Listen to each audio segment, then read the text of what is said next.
हमारी संस्था में दूसरा प्रोजेक्ट आता है एग्रीकल्चर का, जिसे बोलते हैं इको हरियाली।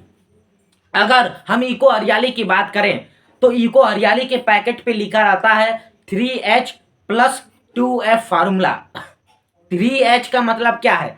इस इको हरियाली के पैकेट में 3 प्रकार के ह्यूमिक एसिड डाले गए हैं और 2 प्रकार की फुल्विक एसिड डाले गए हैं, मतलब फास्फोरस एसिड डाले गए हैं। अब मेरे दोस्त मैं बताना चाहूंगा, हिंदुस्तान में आज तक कोई एग्रीकल्चर का ऐसा कोई प्रोडक्ट नहीं है और ऐसा कोई माइक्रो न्यूट्रिएंट्स नहीं है जिसमें 3 प्रकार के ह्यूमिक डाले गए हों और 2 प्रकार के फुल्विक एसिड डाला गया हो। और मैं बता दूं मेरे दोस्त, जब समाज में लोगों को हम जाकर बताते हैं इको हरियाली के बारे में तो लोग कहते हैं सर आपका प्रोडक्ट बहुत महंगा है। लेकिन मैं आपको बताना चाहूंगा मेरे दोस्त, महंगा नहीं है। आज मार्केट में अगर ह्यूमिक एसिड की बात करें तो आज मार्केट में ह्यूमिक एसिड 300 रुपए केजी से लेकर 2800 रुपए केजी तक का मार्केट में है।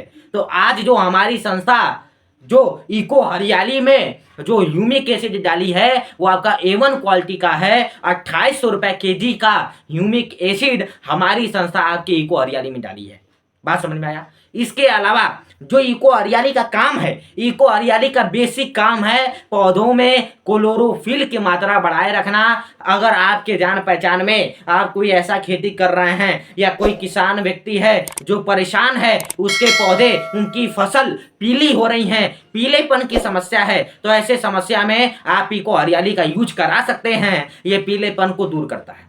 इसके अलावा दूसरा, पौधे में नमी बनाने रखने का काम भी आपका इको हरियाली करता है। इसके अलावा पौधे के अंकुरण में सहायता करता है, पत्तियों को ग्रोथ करने में सहायता करता है इको हरियाली। इसके अलावा अगर इको हरियाली की अगर हम बात करें तो इसका बेसिक काम होता है पौधों के जड़ों को विकसित करने का काम इको हरियाली करता है। तो ये इतनी प्रकार की जो चीज़ें मैंने बताई हैं। और एक चीज़ और मैं बताना चाहूँगा मेरे दोस्त कि जो इको हरियाली का बेसिक वर्क है वो आपके पौधे के पीएच मान को संतुलित करने का है, फसल के पीएच मान को संतुलित करने का है। अब मेरे दोस्त मैं बताना चाहूँगा कि पीएच मान होता क्या है। अगर पीएच मान 7 अगर होता है किसी भी चीज़ का तो वो उदासीन होता है।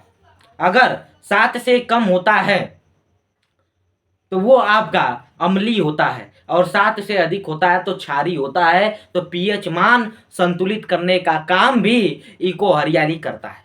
बात समझ में आया? इसके अलावा ये जो प्रोजेक्ट के बारे में मैंने बताया ये इको हरियाली